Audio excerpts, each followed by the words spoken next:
Welcome to the Finance Marketing Podcast, a show that empowers finance professionals to market their businesses in ways that feel good and actually achieve results. I'm your host, Hillary. I've been working with folks in financial services to develop marketing strategies that work and create results-oriented marketing content since 2020. And I've learned a lot about what works in finance marketing, what doesn't work, and where financial services pros get stuck. Join us each Friday as we explore real, effective ways to market your finance business and connect with folks who truly embody your ideal clients.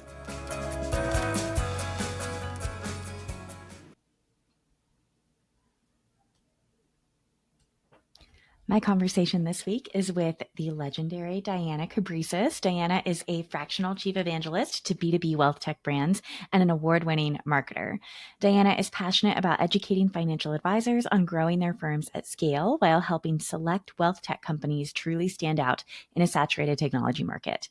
I have been following Diana's work in the fintech space since I got into this industry, and I am always impressed by how she stays ahead of the curve when it comes to marketing trends that actually matter for financial advisors. So in this conversation, Diana and I are diving deep into answer engine optimization, or AEO, which is essentially how to get your content featured in AI-powered search results like ChatGPT, Gemini, Perplexity, you name it. So we're talking about why this matters more than ever in our current zero-click age, where people are getting their answers directly from AI tools without necessarily visiting your website or your blog page. Diana shares specific strategies for optimizing your online presence for these AI engines, including how to structure your content, why having a niche is becoming even more valuable, and how to leverage multiple platforms to increase your visibility in AI search results. The best part about this conversation is that Diana isn't just explaining what AEO is, she's giving really concrete and actionable steps that any advisor can implement to ensure that they're being found when prospects are using AI tools to research financial services. So if you have been wondering how the rise of AI search is going to impact your marketing efforts, or if you want to get ahead of the curve and start optimizing for new search behaviors, this episode is packed with insights that you can put to work immediately. So without further ado, let's dive in. Diana, I'm so excited to have you here on the Finance Marketing Podcast. How are you today? I am so wonderful, and I am equally as excited to be here, if not more. The topic of finance and marketing put together is like where my heart lives, and yours too. So I'm super excited to be here. Yeah, well, let's just, for anyone who may not know you yet, who might be listening, can you just give us a quick overview of who you are, what it is you do, what you do in the finance marketing space? Absolutely. So I have a lot of different names and titles. So I usually lead with I am a brand evangelist. I am someone who is really passionate about the different technology and services in financial services that support financial advisors. And I happen to also be really good at going out and being a torchbearer for these people, right? That charismatic face and voice for these brands, and educating, leading with education is all that I do. So more formally, I launched Diana Cabrices Consulting a few years ago after spending some time in the space, working at different technology companies, learning a lot, absorbing. And when I launched my company, I launched the first outsourced chief evangelist offering in the space. And within 2 days, had my first client. And here we are 2.5 years later, and I've really gotten the chance to work with some awesome brands. We've got folks like Trust and Will, Wealth Tender, Wealthbox, White Glove, the AGC Growth Community for Advisors, and the list goes on, Nitrogen. So I've been blessed to do that, and I live in Tampa, Florida, and I am engaged. I'm getting married this year. So personally, there's a lot of stuff going on in my life, but my passion truly lies in putting dynamic people at the forefront of any business, humanizing the business, whether that's a financial advisory firm trying to do so or a technology company trying to better connect with their audiences. That is what I do. Well, I just love what you do so much. And by the way, congratulations on your engagement. That's so exciting. And I think that you are right. I mean, there is no other chief evangelists like you in this space, or chief evangelists at all in this space. And I think that you were just so immediately recognizable. I was just talking to someone the other day. I can't remember if it was Natalie Hales or somebody else. And we were talking about how Brian Thorpe of Wealth Tinder was just so smart to hire you, because I love seeing your face on all of the Wealth Tinder webinars and things that he does. So I'm excited to talk to you about AEO. I feel like, so AEO is answer engine optimization, and basically it's how do you get shown up in AI search results within a chatbot, and maybe you can add on more to that. But I think that something that I've been hearing over the past few weeks and months is that the industry hasn't really decided on a good acronym for that. Of course, we have SEO, search engine optimization, but right now there's lots of different ways to refer to AEO, like GEO, things like that. So I'd love to hear you just talk a little bit about what is AEO, how else might people be talking about it, and then we can get into some specific strategies. Yes, that sounds great. So, to start, answer engine optimization is the practice of you optimizing not only your website, but also your online presence across the board, your digital footprint, so that answer engine queries like a ChatGPT or a Gemini or Perplexity, all the new tools, even Siri, right? Voice engines, so that they can take your content and surface it forward. And you mentioned, the industry hasn't really come up with a good name for it. You're right. Sometimes, if you hear the term zero click, like I know a lot of folks in the industry focus on zero click content. Zero click optimization is another way to think about answer engine optimization, right? What happens if someone does a search and they don't even end up clicking a website, but they've already got their answer? Are you appearing in those answers? There Mm. are a lot of different ways to go about optimizing your website and your online presence for these answer engines, for these voice engines as well, like a Siri, which is exciting because, traditionally we've had SEO and we've spent time optimizing our websites for long tail keywords and content marketing and getting in local guides, and that's still important. That really hasn't changed. And what I think is happening was we're seeing these answer engines, they're sort of feeding into that, right? Like if you have all of those principles applied into your website and your online presence, you're probably already doing a good job with AEO. But now there's this like new layer, or layers I should say, of what else you should be doing, and that's kind of leaning a little bit more into some of the strategies that we're going to talk about. Okay, I love this. Now, you talked about this notion of zero click content, and how we're kind of in this zero click age now where people get their answers and they don't need to go to a website anymore. I've had a lot of clients who have really great website traffic in the past, and right now a lot of that does seem to be holding steady. Some clients, it has dropped off quite a bit. Are advisors worried about this in your experience? Should they be worried that we're in this zero click age and people aren't going to the websites?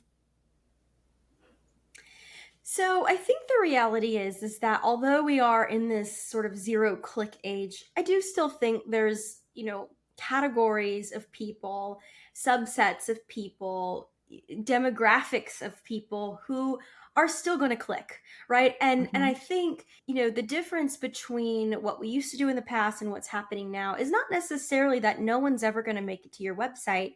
It's just that they're getting answers to their questions without having to click into your website. It doesn't mean a prospect who is genuinely interested in working with you won't go to your website, won't go to your social profiles. They absolutely will. I mean, people are still doing their research on their own time, and they're digging. But now they're also using AI tools to help them do this research. So yes and no, right? Like we all want website traffic, but what if you get 50% website traffic, but you get 100% more leads to your Mm-hmm. business, right? then Mm-hmm. then what does it really matter? And that's what we want advisors to focus on and make sure their mindset is right with this. Is this doesn't necessarily mean you're going to lose business. It just means there's a different route to get people there, and it's Mm-hmm. a little harder to track. I think that's maybe the hardest part from a marketer's mindset, as you know, Hillary. Like tracking is everything, but nowadays it's harder to track certain things. And if people aren't clicking on your website, you're not tracking that traffic.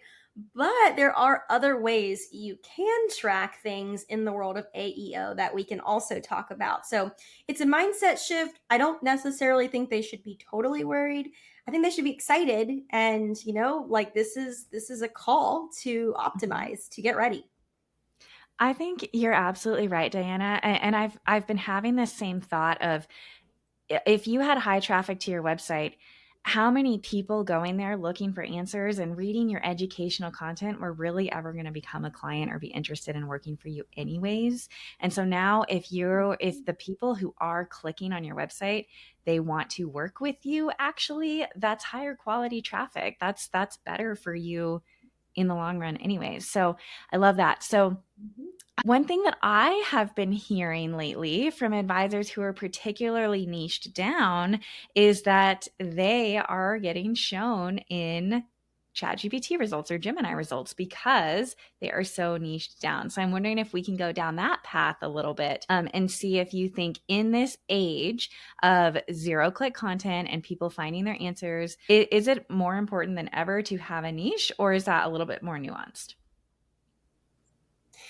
Oh, to niche or not to niche? That is always the question. You know, this really goes back to what I was saying earlier. Even in the world of SEO, having a niche meant you were going to likely get found by more prospects online because it's so specific and people search for their specific cases. Probably always gonna, be on the side of having somewhat of a niche because you've got to talk to someone. And we can all find ways to talk to the broad public. But if you really want to target people and you really want to look at marketing analytics that actually apply to you, it makes sense to have a niche. So yes, I've seen all of the posts online about advisors getting found on ChatGPT. Some of the advisors on Wealth Tender, for example, one of my clients, and I agree with what you said earlier. Brian is the smartest man ever, not just for hiring me, but just in general. But what we've seen is they've come to us and they're telling us people are finding us through ChatGPT. And so I think there's so many different principles to consider, right? And strategies, I should say. Having a niche, getting specific, getting featured in local guides, for example. That's something that we help advisors with. Getting specific on your website, making sure the FAQ section on your website speaks to that niche, or even create separate landing pages or articles that speak to that niche. Maybe you work with Pepsi employees and that's who you're targeting, Pepsi executives. And having that information, I mean, ChatGPT, these AI engines, they love that stuff. They love Mhm. specificity.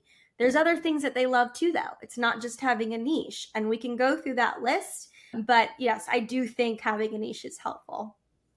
Yeah, yeah. And I'm just going to say one more thing about that, and then I want to get to this list that you have of what is ChatGPT and these other tools. What are they looking for? So the other thing that I'll just say about a niche that I've noticed for my own searches, I think that ChatGPT allows us to search so specifically for things that matter to us. So somebody who is going on and searching, I'm looking for an advisor who can help me with my, maybe they're military, who can help me with my TSP or whatever it might Yeah. be.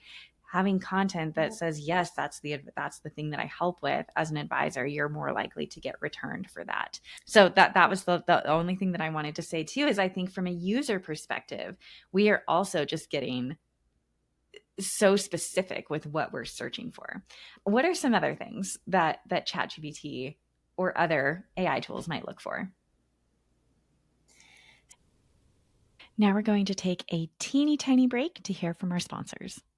FinCon is hands down my favorite conference because there is nowhere else you can be surrounded by hundreds of people who get your work and your passion for financial education. Whether you're podcasting, YouTubing, going all in on your email newsletter, or still figuring out how to turn your financial expertise into engaging content that attracts clients, FinCon is the place you'll find the tools, strategies, and community to grow your practice through content. The schedule is packed with opportunities to learn and make real connections sessions with platform meetups, creator conversations, brand meetings with potential partners who serve your audience, and after hours events where you can actually talk shop with people who understand what you're building. I would love for you to join me at FinCon 2025, the business event for money creators in Portland, September 10th through 12th.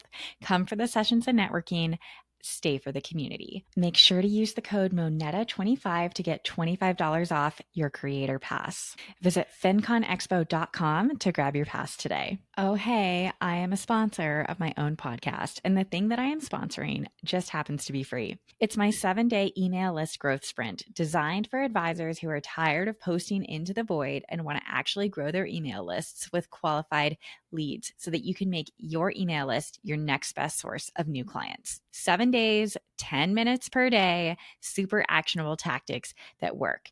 How do I know they work? Because they're the tactics I use to grow my own email list. And they're exactly what I did to grow my email list by over 50 subscribers organically in just 30 days.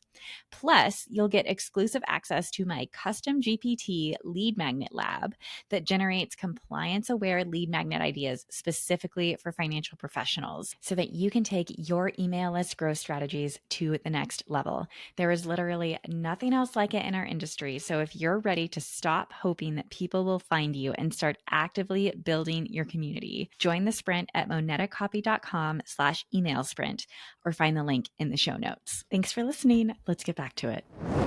So AI tools love ratings and reviews.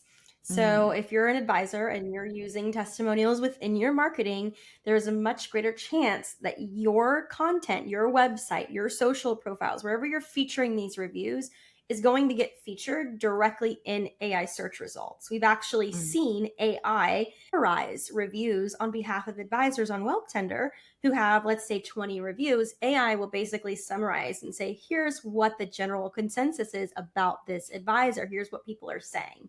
So reviews are very important in the world of answer engine optimization. Just another reason beyond all the million reasons already, like social proof, that financial advisors should lean into testimonial marketing. What else? Having structured content. So we talk about answer engine optimization. Well, to get an answer, you need to have a question. And so every financial advisor out there, I'm a big advocate for this, should have an FAQ section on their website. They should have already had this for SEO, but it's even more important now for AEO. And so what does that look like? Maybe it's a list of 10 or so questions. Maybe some of that content is specific to your niche. Maybe some of it is a little bit more general. Maybe some of it details the process of working with you, or again, more generally, what the process even looks like for working with financial advisors. Having that on your website is really important.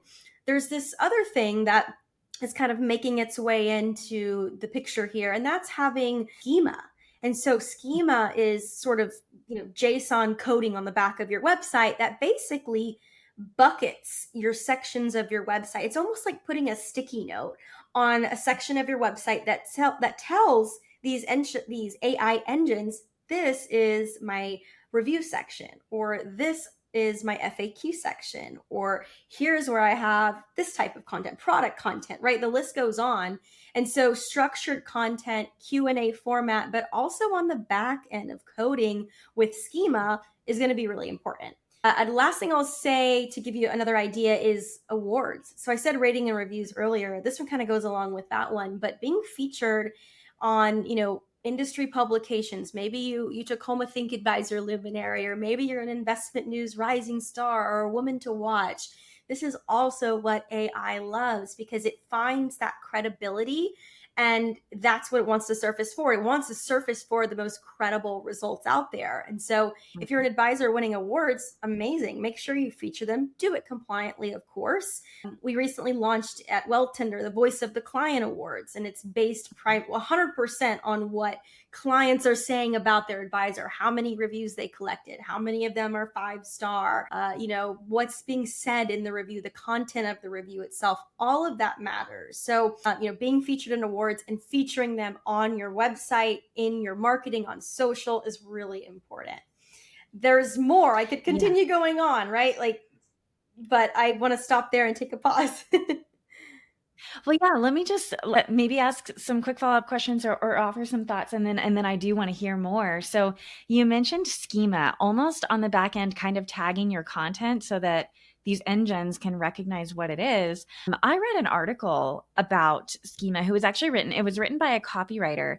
And I think sometimes when people who are not web developers hear code, backend, schema markup, these kinds of things, it can feel really intimidating and almost like, well, shoot, I'm out of luck, or I need to go hire someone. But I think that actually it's actually not as difficult to implement as you think it might be. I'm wondering if you have any thoughts about that. Well, this is an area where I'm still learning a lot about, but I will say this, here's my opinion today.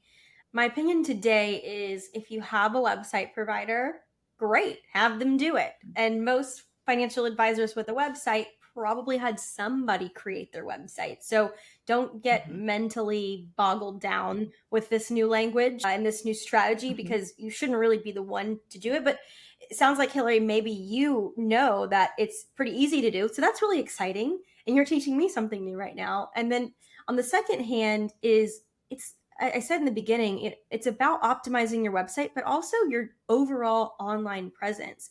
So if you're Mm-hmm. being, featured on other websites like a wealth tender, for example, then you should expect these sites to be using this schema coding, and you should expect that they're also featuring you and putting FAQs there on your page and making sure your reviews and awards are featured and structuring the content nicely. All of those things should already sort of be done for you. So I would say don't get overwhelmed by it. It sounds like, again, maybe it's easy to do on your own, but if you have providers, lean on them. They should be doing this for you. I love that. Sometimes it's as simple as reaching out to the person who built your website and asking if they can go in and double check and make sure that all of this is happening on the back end. What else? You mentioned you had some other things. Yeah. So I think when you think about the way content lives on your website, another thing that we're finding is AI loves these sort of clusters of information. For example, maybe you're an advisor and you have a section on your website just for content on estate planning, or Mm, which is a really great topic for anything right now because the demand is so high by consumers. Or maybe you have a section on your website where you focus on retirement planning, or maybe you have a section for taxes. By actually clustering articles in these different sections, linked with different links on your website, you are also signaling to these search engines, and it's good for SEO, that you have some expertise in that area, right? You have some domain authority. And that's really important, right? Because if someone's searching about this, you want your content to appear over the advisor down the street. The advisor down the street mm, might have one really good article on the topic, but if you've got five pretty good articles on the topic clustered together on a single page, that's probably going to mm, have your content surfaced first. So it really goes back to the structured data. It's also along the lines of the schema that we talked about, but it's just another way of thinking about it and structuring different articles on your website. So I'd say structured data is super duper important. Beyond that, I would say, thinking about the questions that you are answering, right? I think it's important to be strategic. You might already have created FAQs on your website 5 years ago, but is mm, that information up to date, right? Are you referencing anything specific that's maybe changed, or the process looks differently in 2025 and beyond? And so going back and checking for accuracy, again, this stuff is good for SEO, but now it's also really good for AEO. Again, those strategies really do align. So the structure, the clustering, making sure everything is up to date, all of that is going to matter in the world of AEO. The last thing I'll say here is kind of what I referenced earlier. I'm a big believer in the more the merrier when it comes to your mm, online presence. Now, that doesn't mean you have to go out and get yourself 10 websites and be on every single social media platform. That's not what I'm saying. But if there's an opportunity for me as a financial advisor to immediately double down on my digital presence, I'm going to do that in today's day and age because there's a lot of Mm-hmm. competition out there and there's a lot of people who are stepping into creating content. There's a lot of advisors who are really growing and learning. We're collectively growing and learning together. It's beautiful. It does increase the competition. So, my point here is to make sure that if there is another way you can double down, do it. Right. And I don't mean to make this a sales pitch for any one particular directory like Wealth Tender. There's so many out there. Get on different directories, have yourself listed, right? These are usually very like cost effective ways to double down on your digital presence quickly, and some Mm-hmm. advisors get them for free depending on networks they're associated with. So I say do lean into getting yourself, your profile, your information, the questions that you answer, your process, getting that visible not just on your website but on other websites that have good domain authority as well.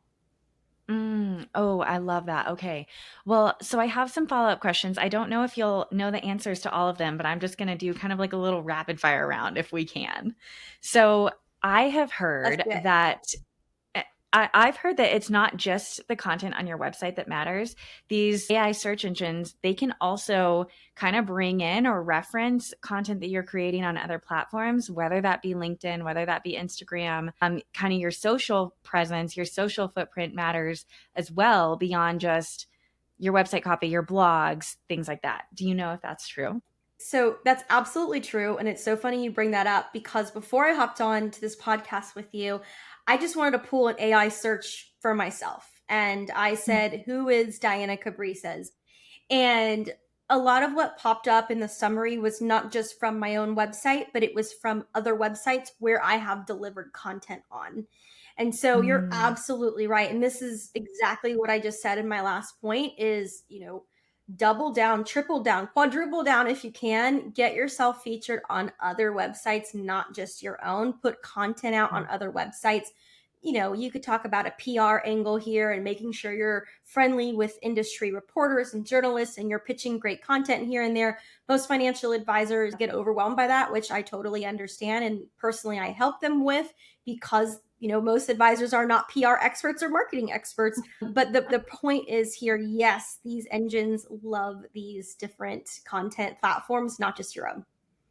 mm-hmm.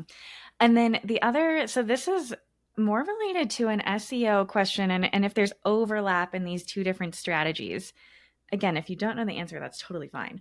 But I don't know, 3, 4 years ago, when I was first diving deep into SEO, I came across this statistic that most search results that come back in the first page of Google, like the first position on Google, most of those articles are going to have a word count above 2,500 or more. And the reason that is because they are so in depth. They're answering all the other questions that somebody might have beyond what they just searched for about the topic. They provide Google with a lot of reassurance that they're going to, return this result and their user is going to get all of the answers that they need. So it's not just about, of course, meeting a word count, but it's about creating a piece of content that is very in depth, that answers all the questions, things like that. In terms of individual pieces of content now, do you think that providing these super in depth, heavy, long articles or pieces of content, is that still important for AEO, or is there a different approach that you're seeing? Yes, but so I'm going to start with that. Yes, but yes, because you still want to keep signaling your credibility and your domain authority. But in addition to these longer format pieces of content, you also want to make sure you're, if there were somebody to look at your content and ask a question about it, the TLDR, right? Too long, didn't read. You want to always make sure you include that as well. So, for Mm, example, your response, if somebody says, hey, what's the difference between a fiduciary and a financial advisor? You could write a whole article on that. And maybe you should for your website. But you also want to make sure you have a section on that post where you are just summarizing it in 2 quick sentences. It needs to be Mm, conversational. It needs to be short because these answer engine results are short and sweet. That's the purpose. So if you give it something short and sweet already, the chances mm. of you being featured are higher. So my answer to that is yes, but also have a short clipped version. Like a key takeaways version, or, or, Hmm. or a key takeaways section. Yep. Okay, I love that. Well, Diana, I think this has been really insightful. You've shared a lot of good stuff. What have I not asked you yet that you think is important to this conversation? That's a great question. Hmm. I feel like you did such a great job like hitting on all the points. Like we talked about strategy, we talked about like feelings even, how should advisors be feeling about this? Mhm. Maybe, how quickly I might think this is going to continue to evolve. And the answer is, I think really freaking quickly. Yeah. I think that this is just the first iteration of the, Mhm. answer engine results and zero click content. And I think a Mhm. year from now, things might be even different. I think a year from now, maybe we will have more of the voice implemented. I think for a while we thought like Siri was going to dominate search results, and it really didn't. People Mhm. still go and want to type their questions. But I do think accessibility will continue to increase in these search engines, including AI. And so I do think we're going to see in a year from now, like maybe it's equally as important to have this sort of AI engine search result, but also an audible version. And who knows what kind of Mhm. rules that's going to require out of you on your website and in your content. I'm really not sure. it, I think everything ties back to some of the most like core marketing principles and strategies that we all know, like create Yeah. multiple formats of content, make sure you're, doing video, not just writing. I think all that's the same, but I think we're going to start to see a big shift in the way people continue to consume the content, even more than we see right now. We're already at the cusp of this huge shift. Just imagine a year from now. And I'm excited about it. I'm nervous about it. Us Yeah. marketers and copywriters, right? We've got to be like on our toes, I think more than ever right now. But that is why financial advisors have us as resources. So Right. partner smartly and do your research and just lean on folks like Hillary and myself to help you through it. I love that. What I love about this conversation that we've had, Diana, is that nothing that you've shared is like a tactic or a hack to game the system. It all comes back to that core principle that I very much believe about SEO is that if you create high quality content, that's really the most important thing. You have to think about the humans who are using the search engines and the humans who are reading the content, because that's ultimately what the search engines want to serve up as well, is they want to create a good user experience for their people, right? And those are, it's the same people. So if you create a good user experience, your content is high quality, I think you're going to come out ahead. And then of course just optimizing it, like you said, with the schema markup and the different sections on your website and things like that. So this has been so valuable. Thank you so much for coming on, Diana, and just kind of breaking this down for us. Oh my goodness. Thank you for giving me the platform to do so. I love talking about this. And, this is a learning journey for me too. All of this is still new for me as well. So hopefully I shared, some helpful tips here. But in a month from now, let's talk again because who knows what else I might have to come bring to the table. But this has been super fun. Thank you so much, Hillary, for having me. Thank you, Diana.